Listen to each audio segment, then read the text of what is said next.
রমজান মাসের নবম দিন আজকে রমজান মাসের দ্বিতীয় জুম্মা। এটা যেমন একটা খুশির দিন, তার পাশাপাশি আজকে কিন্তু একটা ভূমিকম্প হয়ে গেছে, আপনারা সবাই ইতিমধ্যে জানেন। যাই হোক, আজকের দিনটা কিন্তু আমার জন্য অনেক বেশি স্পেশাল। একে তো রমজান মাস, এটা তো স্পেশাল বটেই, তার পাশাপাশি আজকে কিন্তু 9 বছর পরে আমরা স্কুল ফ্রেন্ডরা একসাথে হয়ে আজকে আমরা একটা ইফতারের আয়োজন করেছি। এই যে আমার ফ্রেন্ড সাদিয়া, ও আমার বাসার সামনে এসেছে আমাকে রিসিভ করার জন্য। দেন আমরা একসাথে রিক্সাতে উঠে চলে আসলাম আমাদের আরেকটা ফ্রেন্ডের বাসায়, ওর নাম হচ্ছে মালিয়া।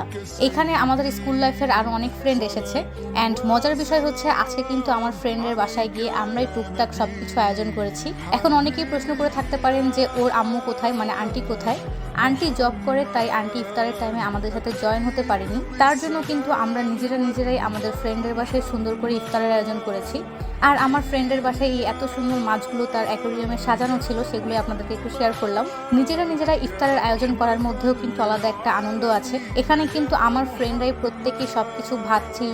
অনেকদিন পর একসাথে হওয়ার কারণে কিন্তু আমাদের মধ্যে অনেক গল্প জমেছিল। তাই এই ইফতারের আয়োজন করতে করতে কিন্তু আমরা এক একজন এক একটা গল্প বলছিলাম। এমন অনেক নিউজ ছিল যেগুলো শুনে আমরা শকড হয়ে গিয়েছিলাম, যা হয় আর কি সচরাচর অনেকদিন পরে ফ্রেন্ডের সাথে দেখা হলে। দিন শেষে বলতে পারেন একটা ছোটখাটো গেট টুগেদার হয়ে গেছে। আরো অনেক ফ্রেন্ড ছিল যাদেরকে আমরা অনেক বেশি মিস করেছি, বাট আনফরচুনেটলি তারা তাদের পার্সোনাল কাজের জন্য আমাদের সাথে জয়েন হতে পারেনি। এই যে এখন কিন্তু আজান দেওয়ার আর মাত্র কিছু সময় বাকি আছে। যেহেতু আমরা প্রত্যেকেই একদম আনাড়ি মানুষ, তাই সময় মতো সবকিছু করে উঠতে পারছিলাম না। লাস্ট টাইমে সবাই মিলে তো তাড়াহুড়া করছিল কখন কি শেষ হবে। ইফতারের জন্য কিন্তু এখানে শরবত বানানো হচ্ছে। রহমতের 10 দিনের মধ্যে কিন্তু 9 দিন আমরা শেষ করেছি, আর মাত্র একটা রহমতের দিন বাকি আছে আমাদের মাঝে। দেন কিন্তু আমরা একদম 10টা রোজা কমপ্লিট করে ফেলবো আলহামদুলিল্লাহ। যাই হোক, আপনাদের সাথে কথা বলতে বলতে কিন্তু আমাদের নিজেদের করা ইফতার আয়োজন প্রায় ready. And thanks to Maliya এতদিন পরে আমাদের সবার সুন্দর একটা গেট টুগেদার করার জন্য। আসলে একজন উদ্যোগ যদি না নেয় তাহলে কিন্তু এরকম গেট টুগেদার হওয়া পসিবল না।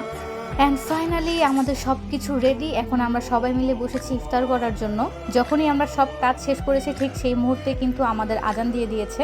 আপনাদের এই 9টা রোজা কেমন কাটলো অবশ্যই কিন্তু আমাকে কমেন্ট করে জানাবেন। আমার প্রত্যেকটা রোজায় কিন্তু আলহামদুলিল্লাহ অনেক বেশি ভালো গিয়েছে। আশা করি পরবর্তী রোজাগুলো খুব ভালো যাবে। সো সবাই ভালো থাকবেন যারা এতক্ষণ কষ্ট করে আমার ভিডিওটা দেখলেন। Thanks for watching. আজকের মতো এতটুকুই। আল্লাহ হাফেজ।